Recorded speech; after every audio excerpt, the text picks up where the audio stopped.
आज मैं आपको गौतम बुद्ध की 3 ऐसी कहानियाँ सुनाने जा रही हूँ जो हमें सिखाती हैं कि कैसे ध्यान को एक दिशा में लगाकर हम असंभव को भी संभव बना सकते हैं।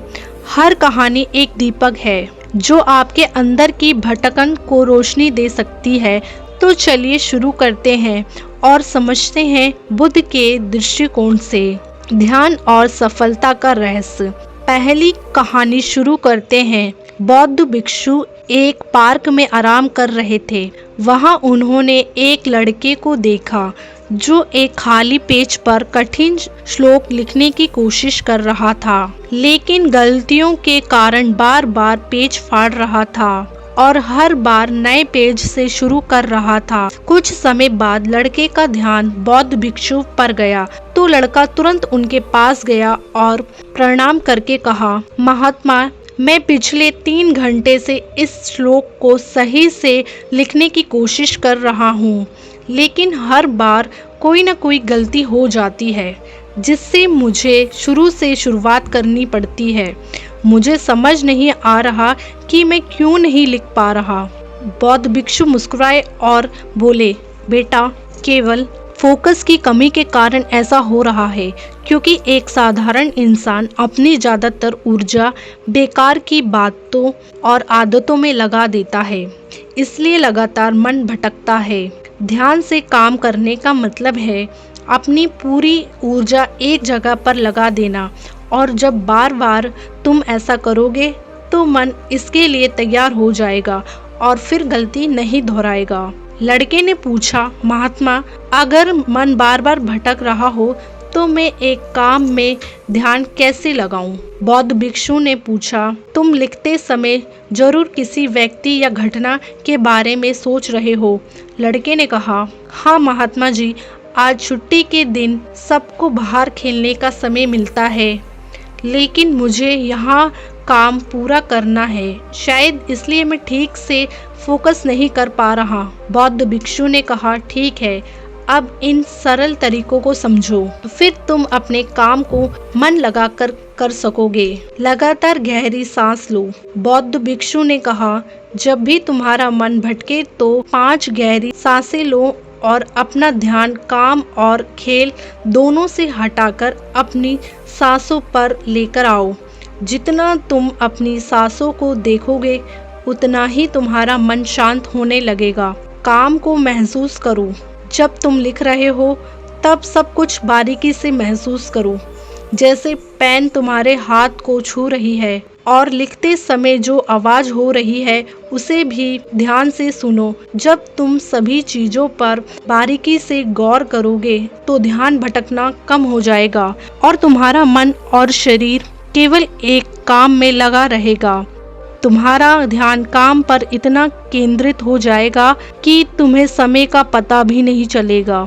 जब लड़के ने बौद्ध भिक्षु की बात मानी और गहरी सांसें लेते हुए फिर से शुरू किया तो उसने पाया कि अब उसकी गलतियां कम हो रही थी और उसका काम भी जल्दी पूरा हो गया। उसने बौद्ध भिक्षु को धन्यवाद कहा। इस पर बौद्ध भिक्षु ने मुस्कुराते हुए कहा, याद रखो, जब मन और इंद्रियां एक काम में लग जाती हैं तो ध्यान गहरा हो जाता है, और यही सच्ची सफलता है। दूसरी कहानी। एक दिन एक युवक बौद्ध भिक्षु के पास पहुंचा। युवक के चेहरे पर परेशानी और हताशा साफ झलक रही थी। उसने बौद्ध भिक्षु से कहा कि गुरुवर, मैं बहुत समय से परीक्षा की तैयारी कर रहा हूँ। कई बार कोशिश की, लेकिन हर बार असफल हो जाता हूँ। मुझे समझ नहीं आ रहा कि मुझसे कहाँ गलती हो रही है। बौद्ध भिक्षु ने उसकी बात ध्यान से सुनी, फिर पूछा, क्या तुम सच में परीक्षा पास करना चाहते हो? युवक ने कहा, हाँ गुरुवर, मैं बहुत मेहनत करने के लिए तैयार हूँ, बस मुझे ये बता दीजिए कि मुझे क्या करना होगा। बौद्ध भिक्षु उसे अपने साथ एक खाली जगह पर ले गए, जहाँ एक पुरानी मोमबत्ती और माचिस रखी थी। उन्होंने युवक को एक मोमबत्ती दी और कहा, इस मोमबत्ती को जलाकर यहाँ से थोड़ी दूरी पर खड़े उस पेड़ तक ले जाओ, लेकिन ध्यान रहे कि मोमबत्ती बुझनी नहीं चाहिए।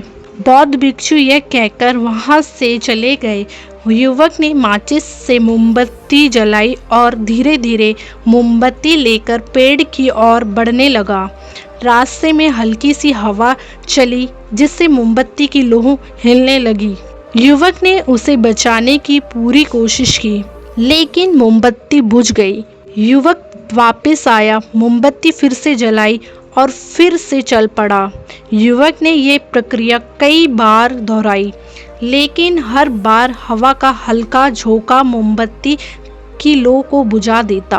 आखिर में थका हुआ युवक हाथ में बुझी हुई मोमबत्ती पकड़े वापस चला आया और निराश होकर बोला, गुरुवर, मैं इसमें भी असफल रहा। बौद्ध भिक्षु ने युवक से मुस्कुराते हुए कहा, क्यों, तुम्हें मोमबत्ती जलाकर थोड़ी दूर ही तो चलना था। युवक ने धीरे से कहा, गुरुवर, मैंने कोशिश तो की, लेकिन हवा के कारण लौ बार बार बुझ जाती। बौद्ध भिक्षु ने कहा, यही तो तुम्हें समझना है कि तुम्हारा मन भी इस मोमबत्ती की लौ की तरह है और चारों तरफ की हवा ध्यान भटकाने वाली आदत है। जब तक तुम इन आदतों को वश में नहीं करोगे, तब तक ध्यान की लौ बुझती रहेगी।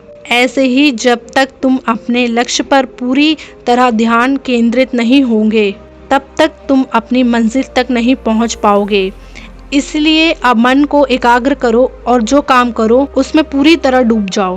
तुम्हारा प्रयास जरूर सफल होगा।